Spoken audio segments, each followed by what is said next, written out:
کہ ہم کیوں وسیلے کے قائل ہیں، مگر اس کا مقصد یہ نہیں کہ اگر کوئی وسیلے کا قائل نہیں تو ہم ان پر کفر کے فتوے لیں۔ یہ تعصب، اس سے فرقہ پرستی جنم لیتی۔ آپ اپنا عقیدہ سنائیں، دوسرے لوگ اپنا عقیدہ سنائیں، مگر یہ کہاں لکھا ہے کہ آپ کے عقیدے پر جو عمل نہ کرے آپ اس پر اپنا عقیدہ مسلط؟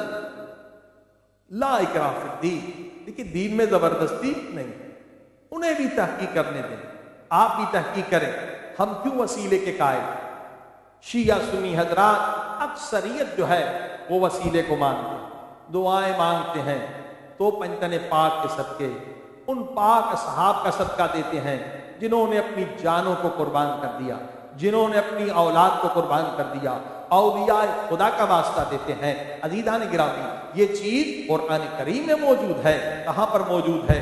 ابتدائی سورہ حمد کے بعد سورہ بقرہ دوسرا سورہ، آیت کا نمبر 37، حضرت آدم کا ذکر ہے۔ فَتَلَقَّى آدَمُ مِن رَبِّهِ كَلِمَاتٍ وَتَابَ عَلَيْهِ إِنَّهُ هُوَ التَّوَّابُ الرَّحِيمُ، کہ خدا فرما رہا ہے، قرآن میں فرما رہا ہے کہ خدا نے حضرت آدم علیہ السلام پر یہ لطف و کرم کیا کہ حضرت آدم کو کچھ کلمات سکھلائے کہ آدم اگر توبہ تو چاہتا ہے کہ میں تیری توبہ قبول کر لوں، اگر تو چاہتا ہے کہ میں اللہ تیری توبہ کو قبول کروں تو ان کلمات کے ذریعے سے توبہ کر۔ اب ڈائریکٹ کی بات نہیں ہے، خدا خود حکم دے رہا ہے آدم کو، اگر توبہ چاہتے ہو تو کلمات کے ذریعے سے دعا مانگو تو تیری توبہ قبول۔ اچھا وہ کلمات کیا ہیں؟ اب یہ تفسیر در منصور میں بھی اہل سنت کی تفسیر ہے، اہل تشیع کی تفسیر میں بھی، کنز الامال اہل سنت کی کتاب ہے، دلائل النبوہ بہقی کی کتاب، بہت ساری کتابیں، ان میں یہ چیز، یہ حدیث موجود ہے۔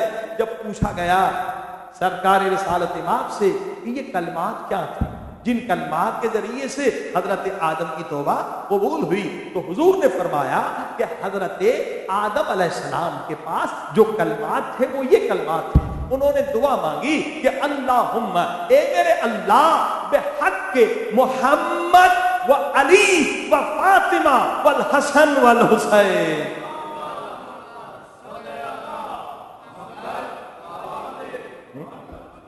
پروردگار تجھے تیرے نبی کا واسطہ، پروردگار تجھے علی کا واسطہ، پروردگار تجھے فاطمہ الزہرا سلام اللہ علیہا کا واسطہ، پروردگار تجھے حسن اور حسین کا واسطہ، میری توبہ کو قبول کر۔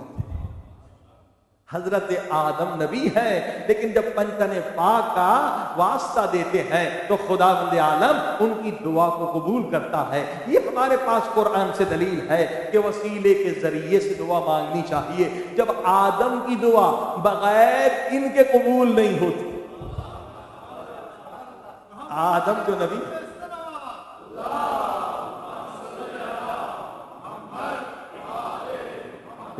عزیزان گرامی، اسی طرح سے سورہ مائدہ 5ویں سورہ 35ویں آیت، خدا پھر فرما رہا یا ایھا الذین آمنوا اتقوا اللہ، اے لوگوں متقی ہو جاؤ، تقوی اختیار کرو۔ طریقہ کیا ہے تقوی کا؟ فرمایا وابتغوا الیہ الوسیلہ، مجھ تک پہنچنے کے لیے وسیلے کو تلاش کرو۔ صلوات پڑھیے محمد وآلہ۔